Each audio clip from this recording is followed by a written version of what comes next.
Week 2, we're back. A lot of picks on the agenda. Not scared away. Week 1 was weird just because the Bengals lost. Big deal. It's still a fresh season. Don't lose track. Why am I wearing a basketball jersey? Because Fresh Prince. The season is fresh. There's nothing to be scared of. Some weird stuff happened. Big deal. The Bengals turned it over 6 times. Still almost won the game. We would have won a bunch. Instead, down 4 units from the first week. But we nailed that Minnesota pick as an underdog. And everything was pretty close. Carolina should have won. A lot of things that went bizarre. 49ers lose in a storm. Who knows? We had the pick in advance. What are you going to do? You shake it off. We got a lot of picks coming. 8.75 units on the line this week. As a reminder, on the year, we are still up 74.4 units, down 4 in the NFL season through week 1. We're going to make it all back this week. I got a bunch of picks I want to get to quickly, and then some fantasy deep sleepers. I'm not giving you the normal stuff of who I think you should get. I'm trying to give you some that you can roster, and so it's more of a tryout spot. I like to have a streamer tryout spot on my rosters, and these are some guys you can take a look at because if the next week passes and one of them pops, you're going to have to spend a waiver claim on them. You don't want to do that. You want to get ahead of the curve. Plus, fantasy champ. You know what I mean? And Snoop is lurking. You guys get it. Let's dive into the picks right away. We have no time to waste. I want to get you through it so you can start making cash. There's a game on tonight. It's Chiefs-Chargers. I'm keeping this one extremely simple.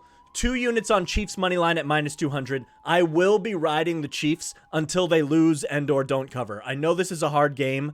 This is a home game for the Chiefs. They have great home field advantage. The Chargers do not travel well. They don't do well at home either. They don't have a lot of fans that come out to the games. That has to matter at some point. Divisional game. And honestly, the Chiefs just look so good. They look like they have a chip on their shoulder after getting rid of Tyreek Hill and people thinking their offense was going to slip and some ups and downs last year, especially early in the season. They just look ready to take on the league. Mahomes looks like Eye of the Tiger. He is going to have record-breaking seasons if he can keep it up. So I realize these odds are a little long and people like the Chargers as a real contender, but the Chargers find a way to blow every single game that they're in.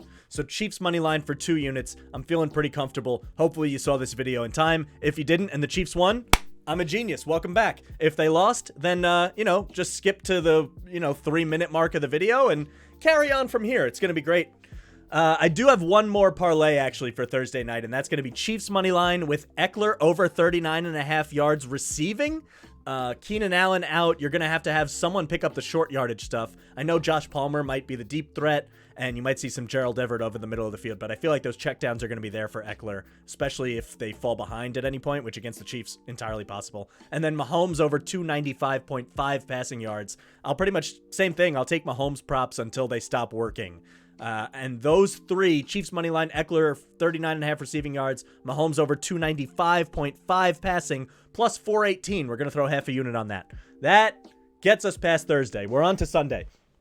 I don't want to overreact to some of the things that happened in week 1. You got to look at what the original team total over-unders were, because I think Vegas is still using that as their baseline sometimes, and when that doesn't jive with what the lines are, it should tell you that something has changed, either that you really should pay attention to the personnel that are going to be on the field, or Vegas is trying to balance their action, or they're sticking to their guns longer than they should when we've already learned a little bit about some of these teams. It could be either one, but you really got to pay attention to how things have moved, not just game to game from week to week, but from the beginning of the season, those totals week to week. And so I'm going to take the Panthers plus 3.5. Give me the hook against the Giants. Alternate line, minus 148 I'm going to pay. I'm going to put 1 unit on that. I can't understand why the Giants are favorites against anybody. I know they're home, and Saquon Barkley looks healthy and good, but every running back is going to look healthy and good in week 1 and probably get a little more nicked up as time goes on. Daniel Jones did turn it over. Apparently, he had like 100% accuracy rating or some kind of advanced metric for catchable ball rating or something, but he threw an interception, so someone's got to tell me how that works. I do think the Panthers should have won week 1. We had them in that game. I'm going to go back to the well. I think they had every opportunity to beat the Browns, who are better than the Giants. And it just didn't go their way at the end of the game. They were like minus 1,000 to win before that last drive started, and it just didn't work out. And I think Christian McCaffrey actually didn't play that well in that first game, and he should really improve. And even if this game is McCaffrey versus Barkley, first of all, I like the Panthers supporting cast a little bit better, and I like getting 3.5. I can't imagine this is going to be a super high-scoring game, and so any points I can get, minus 148 isn't too much vig to lay to get that hook, and give me the Panthers. I just think the Giants are due for a loss. I don't know how they pulled off that win. Most of the time, you don't run with your running back constantly in a fourth-quarter comeback and have that pull off, so letdown spot for the Giants, I think. Give me the Panthers. I'm also taking another underdog. We like dogs. Let them bark. Jaguars. It is a cat, but it's a dog. Plus 7.5. Home against the Colts. Minus 174. I am going big time alternate line because I want to get through the key number of 7. That's important to me because this could easily get away from them if Jonathan Taylor starts making big runs at the end of the game. But I could see a scenario where Colts are up by 3. The actual spread is 4.5. It might climb by Sunday. And then the Colts try to run the clock out and either score a touchdown, which would break this spread anyway, or just eat up the clock so much that they end up in the red zone and kicking a field goal to go up 6, and then I would still cover with Jaguars plus 7.5. I still like the Jaguars. They could have won that game against the Commanders, and remember to say Commanders, by the way. Pretty good. That offense has to be improved. I mean, it was the first week with Lawrence and his new coach. A lot of new weapons. Kirk looked pretty good. I still think Marvin Jones has some big games in him. Robinson and Etienne need to figure out how they're going to work together. Evan Ingram can't catch, but he exists. And so I just am fading the Colts more than anything here. And give me I think the Jaguars could pull an upset. I'm not quite ready for that, but I won't be shocked if it happens. I definitely wouldn't be taking Colts as a survivor team or anything like that. For what it's worth, my survivor team is going to be Green Bay, but we'll get to that. I had Baltimore last week. I mean, why did so many people got knocked out last week? Just fade the Jets. It's not that hard. I'm not taking the Browns or anything, but I will be at that game. Seeing Joe Flacco and Jacoby Brissett go head to head. Exciting stuff. Anyway, Jaguars plus 7.5. I like the hooks. Next one, parlay, kind of a teaser, but I'm buying different amount of points, so I really just go with alternate spread parlays to get exactly what I want. Both plus 7.5. More dogs. These are 2 dogs that shouldn't be dogs, and in which case, if you can get the alternate spreads through a bunch of key numbers, that's what we're going to do. So the Steelers are a small underdog at home against the Patriots. I don't understand that. Mac Jones seems like he's going to play, so the spread went up a little bit. Steelers, I think, are the better team than the Patriots. Patriots have looked really bad. I dabbled with their over for team total for this year, and I really already feel bad about it, so I'm trying to fade that away. Kobe style. So Steelers plus 7.5 home against the Patriots on the alternate line. I think Trubisky might be the better quarterback in that game, especially if Mac has back spasms or an illness he's dealing with or something. A lot of stuff going on there. They don't have any weapons. The Steelers' weapons are all better. Najee Harris is going to play. Watt is out for the Steelers, which really does hurt their pass rush, but their defense is still going to compete just as much as the Patriots' defense. I think this will be a low-scoring game. It's a really low total. It's down around 41-ish. So getting 7.5 in that kind of game seems like free to me. I really do think the Steelers could win, but I don't want to bet on Trubisky money line if I don't have to. So I'll take the Steelers plus 7.5, and then same kind of deal this time with a road team, but Vikings plus 7.5. We parlay the 2 of them at minus 131, and I'm putting 2 units on that one because I think the Vikings are better than the Eagles, and I can't see a way where that game just isn't close. The Eagles' defense is bad. It's really bad. Anyone who thought that defense was going to be good, no, I don't agree. And the Vikings' offense is really good. I don't know how they're going to stop Jefferson. So even if the Vikings are down 14 in the fourth quarter, I think I could cover the 7.5 without a problem. And by the way, I think the Vikings might win that game. Vikings, like the Chargers, find a way to lose these games. So not only did I want to get at least plus 3.5, which I also think is a reasonable bet, but if I'm parlaying the 2 of these, it seemed reasonable to get 7.5 on both. So Steelers plus 7.5, Vikings plus 7.5, minus 131 odds, a quasi teaser. Next, straight up, Packers minus 9.5 against the Bears on Sunday night. I don't need to go too deep into this. Aaron Rodgers owns the Bears. They will get a bounce back game. This happens every single year with the Packers. Week 1, maybe week 2, they have this awful game. They drop the ball. You're like, this is it. Rodgers is falling off. The weapons aren't there. Last year they had this guy. This year they had this guy. It happened when Jordy Nelson left too. And then all of a sudden everyone is back and it's fine. RELAX. Packers are going to smash the Bears. If the Packers beat the Vikings and the Bears lost to the 49ers, I actually think this would be like 11.5 already. We're getting it at 9.5. at -110, and I think anything under 10 is a really good number. Rodgers is going to be pissed in this game. Aaron Jones didn't play that well in their first game. He'll be back. The 2 running backs will be going. Robert Tonyan is pretty good. Lazard might play in this one. The rookies are going to have a little bit better chemistry. 1 week matters with Rodgers. They had a drop touchdown pass that was deep. They would have been in that game. The Bears are bad. They're really bad. Don't be fooled. Give me the Packers -9.5, and like I said, that's my survivor pick for the week too. 1 unit on that one. Then we're going into a couple of bigger parlays. Last 2 bets for the week. This is a big one. 5 teams. It pays off big. We're taking our long shot here. This is the equivalent of our underdog parlay for the week because there's so many long shots that I didn't have an exact underdog parlay. I mean, Steelers Vikings is one that you could do, but I decided to tease it anyway. This one, I'm taking Panthers +2.5 at the Giants. Jaguars +4.5 against the Colts. We talked about both of those. Bengals -6.5 against the Cowboys. No quarterback. The Cowboys look like a disaster. If Mike McCarthy gets blown out in this game, I mean, he's going to save his job, isn't he? Because Dak got hurt. That's insane. But if Dak were there and they lost this game, hot seat would be heating up. I guess it's just the seat would be heating up because once it's already hot, you guys get it. I'm also taking the Packers -9.5 against the Bears in this one. And then the last one, which nobody is going to have. You're not going to see it on your board, but this is my ultimate zag instead of zig. Titans +9.5 at the Bills. I know it's scary, but no one, all the percentages, the public is hammering the Bills. Hammering, and rightfully so. It probably feels similar to the Packers, except for the fact that I think the Titans are going to be embarrassed that they lost that game to the Giants. I don't think the Titans are bad. They were the #1 seed last year. They lost a lot of weapons, but they're not terrible. If they can get the run game going, control the clock, score a couple touchdowns, convert with Derrick Henry in the red zone, and try to get Robert Woods going, a couple of the young receivers, I don't think this team is terrible. And the Bills are going to maybe score 35, 40 points in this game.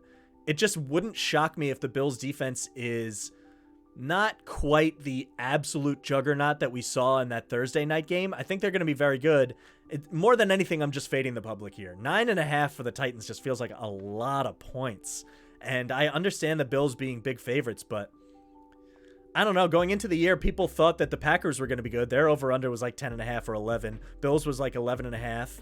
And so you're telling me the Titans and the Bears are somewhat similar? I just don't understand how that jives. Why are those spreads the same? It's a little too much respect for the Bills and a little not enough for the Titans. If the Titans wiped out the Giants, I don't think this spread would be what it was. It was just a fluky fourth quarter.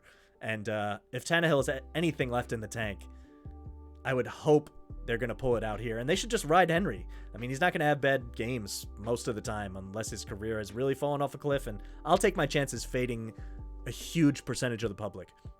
So this one's Panthers +2.5, Jaguars +4.5, Bengals -6.5, Packers -9.5, Titans +9.5, a quarter of a unit, tiny little sprinkle, +22.10. We're going big on that one. That's the equivalent of our underdog parlay. And then the exact opposite, I'm taking Rams money line against the Falcons, Bengals money line against the Cowboys, Packers money line against the Bears, Bills money line against the Titans. We're going to try to middle that. I really do like the middle there. I think the Titans probably lose that game by 7 points, and I think the spread should probably be 7.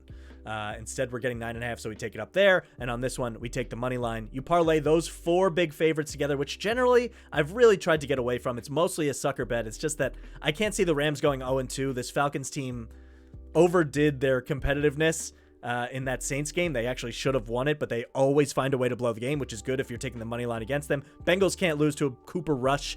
Packers can't lose to the Bears. We already have a bunch on them and survivor pick. And I don't think the Bills will lose to the Titans. I just think it'll be a closer game than we thought. +135 for the parlay on all of those, 1 unit. So, recapping, we have 8.75 units on the line, 8 different bets.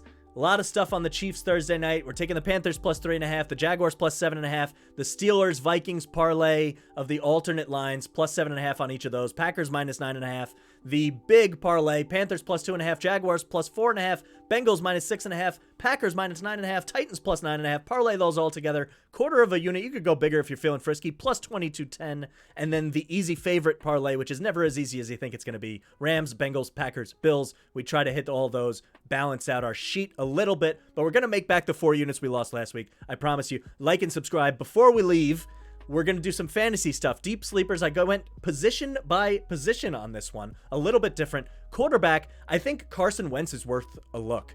I really think he's disrespected. I know he finds a way to blow games in real life, but generally, as a fantasy stopgap, as a backup, he's pretty good, and his schedule is really easy facing that NFC East that isn't good. There's nobody good there. The opponents aren't good, and even the other competitors that they're going to go against, their defenses don't stack up. Look at his game log. Very doable as a backup quarterback, and you can get him in all your leagues.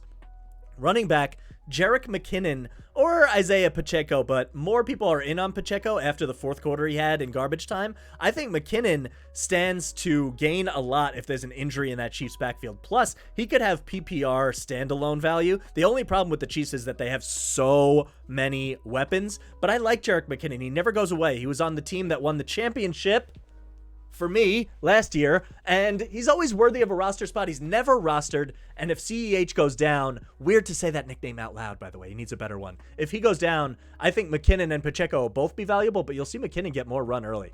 Wide receiver, Chris Olave, I saw him get dropped in both of my fantasy leagues. I run 2 leagues, 2 max. You're going to have 7 leagues and play against the players that you have. I hate that. But I like Olave. He scored a 2-point conversion last week. If that was a touchdown, he would have been a huge ad. Instead, people are going with Jarvis Landry, who is perennially nicked up, injured. I can't imagine that that's going to go well, and I think Olave will get better as the season goes on.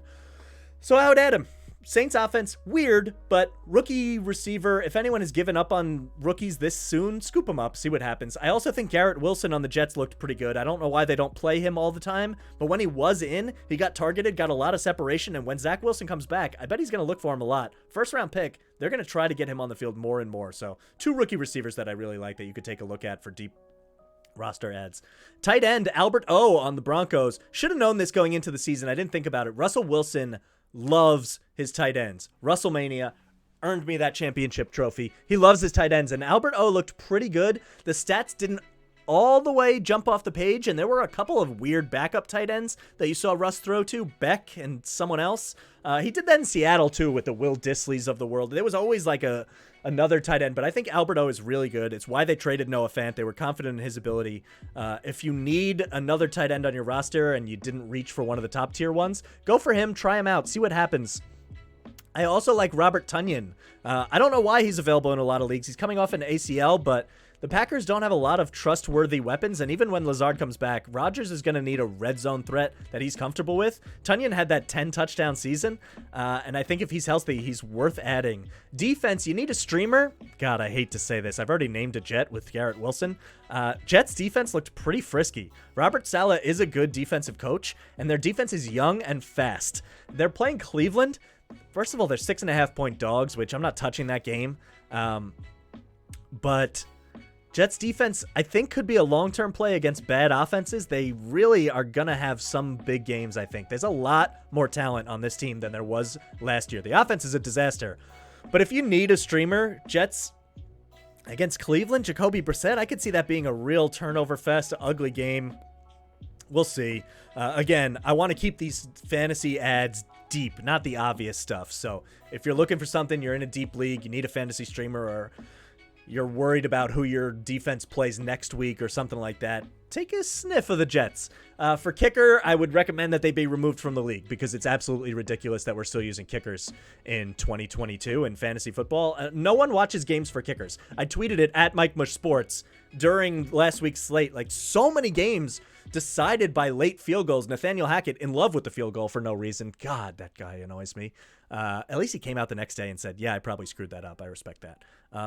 Kickers should be removed from fantasy leagues. Totally random. Has nothing to do with anything. Hate it. Also, we should go to 2 quarterback systems because if you can get Aaron Rodgers in the last round of your fantasy draft, something is wrong with your format. I like the super flex. That's neither here nor there. A couple of games to stay away from. Commanders at Lions. Jets at Browns. Who knows? These teams are too weird. I do kind of like the Lions to cover always, but I have the Commanders over for the season, and I think they're frisky too, so staying away from that one. Bucks at Saints. I'm just staying away because the Bucks are a lot better, but that has become Brady's kryptonite. Going to New Orleans, it's like when he had to go to Miami all those times and lost a bunch of games when he was with the Pats. I don't know. For some reason, that never works out. The spread is fishy. I'm just staying away from it. Dolphins, Ravens. I don't know what to make of those teams. I actually wasn't impressed by the Ravens against the Jets. They should have done a lot better. And Dolphins look fast and interesting. I want to see what they do on the road against a better team, so I'm taking my time on that one. Seahawks, 49ers, I don't know. I'm not laying big points with Trey Lance right now. I got to kind of see what happens, and I hate to say it, but Geno looked great. Good for him, I guess. Jets fans and Giants fans, both upset. At least we're in it together. Texans, Broncos, I want to give it another week for the Broncos. They just look sluggish. Starters didn't play in the preseason, so I want to see what happens. Cardinals, Raiders, I don't know what either of these teams are going to do. Both of them could be good. Both of them could be bad. I'm just out. So, you saw all the picks. Go with them. Trust it. We're up 74.4 units on the season. Down 4 in football. We're going to make it all back and climb very shortly. We had a good football season last year. That's how we got up in the 70s, and I have no doubt we're going to get there again. The underdogs are barking. Don't panic from your week 1 losses. Follow us. Like, subscribe, MikeTheMush Sports on Twitter and Instagram. Follow there. We'll see you next week. I'm sure we'll have some reactions on the Twitter. Reach out, comment if you think all of this is crazy, or if you made some money. We love to know. We'll be back every week. More picks coming. We'll see you then. Peace out.